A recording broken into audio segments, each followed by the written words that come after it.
Alors, je suis Pascal de la pharmacie Birakem Paris 15e. Nous réalisons depuis une dizaine de jours les tests antigéniques pour la détection du Covid-19. Donc, c'est un test qui est très intéressant parce que le prélèvement va durer 5 minutes et on va avoir des résultats 15 minutes après. Donc, l'intérêt de ce test, c'est sa rapidité. La modalité de prélèvement, ça va être un prélèvement nasopharyngé à l'aide d'un écouvillon, comme pour le test PCR.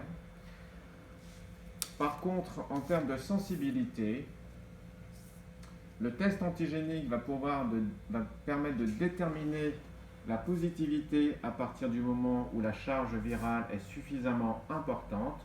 Par contre, dans le cadre de résultats négatifs, le test tout seul n'est pas suffisant pour valider une négativité.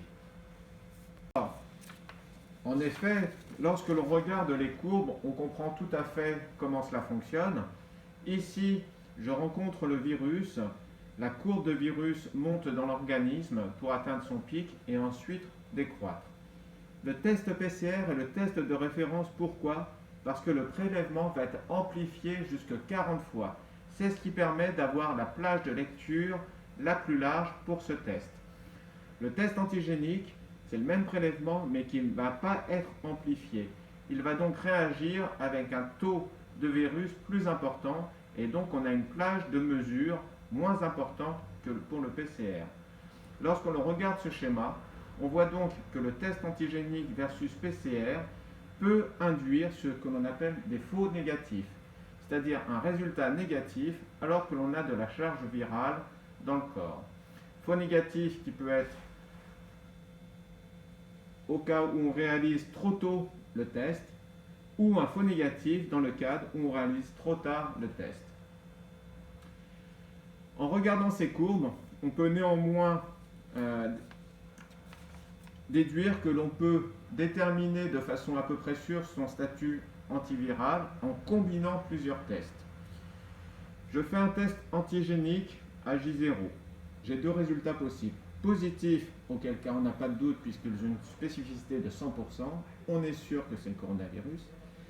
Par contre, en cas de résultat négatif, on ne sait pas si je suis dans un faux négatif ici, dans un faux négatif ici, ou tout simplement un vrai négatif, c'est-à-dire que je n'ai jamais rencontré le virus. Pour en avoir le cœur net, je propose le protocole suivant. Je fais le test antigénique. Si le résultat est négatif, je refais un test antigénique dans 7 jours. Pourquoi dans 7 jours ? Parce que si mon premier test antigénique correspondait à un faux négatif 1, ici, 7 jours après, il va matcher positif. Par contre, si mon test antigénique numéro 2 me donne un résultat négatif, comme pour tout résultat négatif, j'ai toujours un doute. Et ce doute, je vais pouvoir le lever en faisant un test sérologique, c'est-à-dire un test qui détermine la présence des anticorps du virus Covid-19. Alors pourquoi ce test sérologique nous permet de conclure ? Parce qu'on a dit, le premier test antigénique est négatif. Le deuxième test antigénique est négatif, mais imaginons que le deuxième test antigénique soit négatif du fait d'un faux négatif 2 pour le premier test. Eh bien, le test sérologique va matcher positif si jamais on a eu contact avec le virus. Si le dernier test que l'on fait, le test sérologique, match négatif, ça veut dire que c'était un vrai négatif et que nous n'avons pas rencontré le virus.